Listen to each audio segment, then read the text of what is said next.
Yeah, this is one of my favorite stories. the What's the deal with the Baldoni versus Lively situation?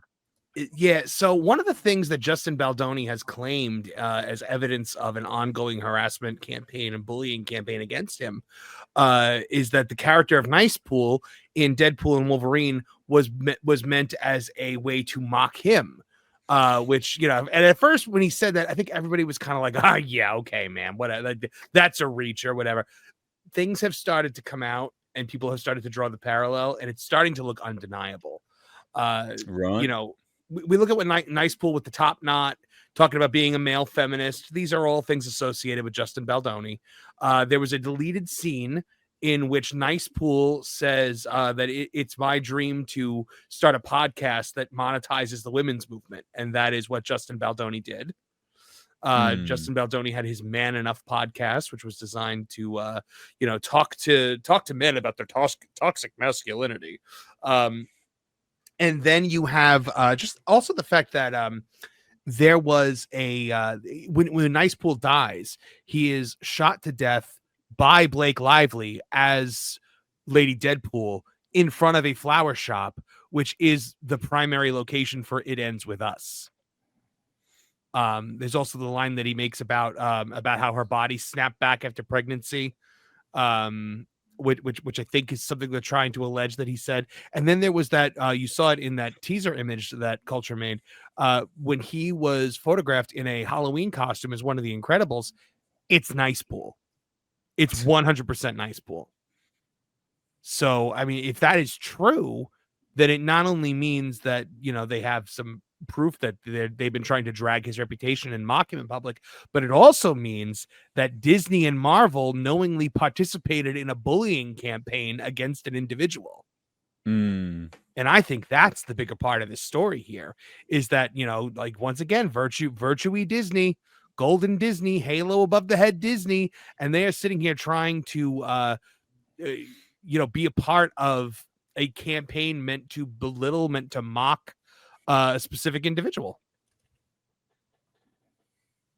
Yeah, well, yeah. I mean, that's pretty bad on their part, isn't it? If they're complicit in that, that's yeah, pretty shocking. This whole thing's just went mental, hasn't it? This whole situation is just crazy. Yeah, and I remember when I was watching Deadpool and Wolverine, the one joke that I was like, man, this joke feels like it's just kind of flat and they keep bringing it back and it's not going anywhere. And that was the Nicepool thing. I was like, I don't understand why they keep going back to this. I didn't understand why his death was so prolonged and graphic. The only funny part was when Deadpool says, you know, he died a hero, and Wolverine goes, he died from murder. That was the only line that I liked with Nicepool. But yeah, it makes sense that it's just this personal grudge and vendetta that Ryan Reynolds and with everything that comes out in this case, and Culture, you could back me up on this. Everything that comes out on this case, Blake Lively and Ryan Reynolds look even just a little bit worse. Bad. They look bad. Every single step of the way. And there's a website out there that you can go and check. And he's dropped, Baldoni's dropped all the receipts. In fact, I think he's adding receipts to the pile. And I think Pro described it best today that he just kind of sat back.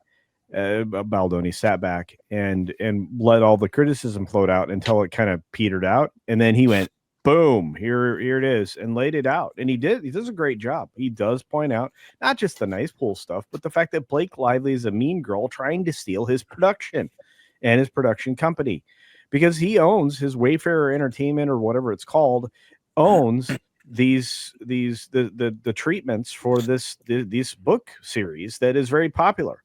So It Ends With Us is just the very first book or adaptation from this series. So this is a long-term running project for him that, you know, has supposed to have, I don't even know, 4 or 5 sequels. And obviously Blake's not going to be in those, you know. And I really think this is kind of a little bit out of Ryan's playbook of doing something so that you end up in the position of owning something. Because Ryan has a history of doing some shady stuff. So you're coming up, and look, I like Ryan Reynolds. I think he's good, but this is all over. This is all over Disney. This is all over Ryan, and Blake not a good person. He's not. Donovan Bradford just brought it up in the chat, and I think it's so true because it's a parallel to something that happens in wrestling a lot, where like Kevin Nash and Scott Hall or Vince McMahon would try to make wrestling angles out of personal vendettas that they had against people, and it's never funny, and the people never get in on the joke, and that is what it felt like. And you're absolutely right. Culture Blake Lively has been exposed as a mean girl. She's getting the Rachel Zegler treatment. The trailer for Another Simple Favor was destroyed on YouTube with likes. And how about the fact that Amazon disabled comments on it? Did you see that? That's the funniest part of it. They didn't. They don't do that for Rings of Power, do they? Rings of Power, yeah. So funny. It's of all the trailers that disable the comments on, that's the one that they do it. Like, wow. Another Simple Favor. That was the one. I haven't checked on it in a while, but I'm sure the dislikes are still out of control. Yeah, if you're Anna Kendrick, and the campaign for that film was already going to be a hot mess, and you're in the midst of all of this bologna sausage at the same time, obviously I was shown a video today of her kind of walking away from an interviewer, which is the better part of valor in that situation. But I'm just going to say it is, you can't salvage this now. Blake is never going to be able to run away with this or run away from it. And I think that I think that people are tired of seeing men being taken down or having false accusations leveled against men. The Johnny Depp thing, I think, sealed it. I know you covered this trial, Nate, but I'm just going to say that this is it's not just Amber 2.0. It's worse. She's more conniving than Amber Heard. That's a problem.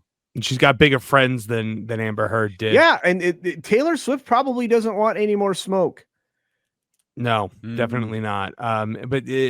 So I just checked Another Simple Favor. It's at 8.5K likes and 14,000 dislikes. Oh boy. Yeah, I mean, for a movie like that, like again, it should just be a milquetoast thing, right? Yeah. Like, yep. That's all controversy. That's all controversy doing that, and it didn't need to be that way. Didn't need to be that way. Yeah. This is her doing it to herself again. Dumb. So bad, isn't it? It's dumb. And Zegler keeps finding the spotlight in not a positive way. Today is the. What are we talking about Zegler for? We're talking about bloody. No. It's because of the same person. It's just you have a grown woman who's very Zeglery, and then you add on top of it the other layer where she has a little bit more business sense and she's finding the spotlight for the wrong reasons. Zegler is the same thing. It's like all these toxic women. You know what? We need to do a podcast about toxic women. Do we? Toxic femininity. Oh, yeah. We can't do that. Why? I think that's some.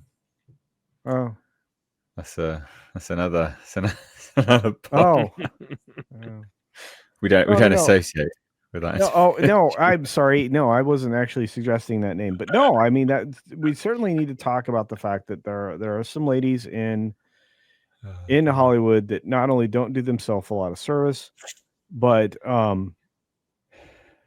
really are kind of poison, not just for the projects they're on, but just in general. I mean, Amber Heard obviously would be somebody to talk about. Blake Lively. This Zegler lady. I mean, we could put together a list of toxic women pretty quickly, I think. Yeah. I feel like and I know somebody just made a joke about this in the chat, but I have seen people actually use this to defend like someone like Zegler is her age being 23. I'm like, no, you don't get that pass. Once you hit 20, I think once you hit 20, but I think once you hit 21, you are responsible for your actions. We will no longer, once there's no longer 18 at the end of your name, you are responsible for what you say and do. Yeah, it's just not an excuse. I had to have media savvy when I was a little kid at age 10. So I'm just going to tell you, there's no excuse for that. Okay? None. Yeah. We got some super chats about this. So Dread Vile Planet drops in with £5. Thank you so much, buddy. Says, I'm not surprised as Disney is corrupt to their very soul. Yeah, they are. 100% they are. That's why they're fighting off loads of lawsuits like all the time. God, their legal department is just working around the clock. Mental. Well, because it's not the Walt Disney Company anymore. It's the Bob Iger Company now, and that is you can't even recognize it anymore. It says Blake and Amber are two sides of the same coin. Yes, yes, they are. All the same traits. All the same traits. So yeah, you are completely right there. And that's it. That's it. Yeah, we're done on this one. Can we shuffle on? Do you think? Yeah, I think we're good. Cool.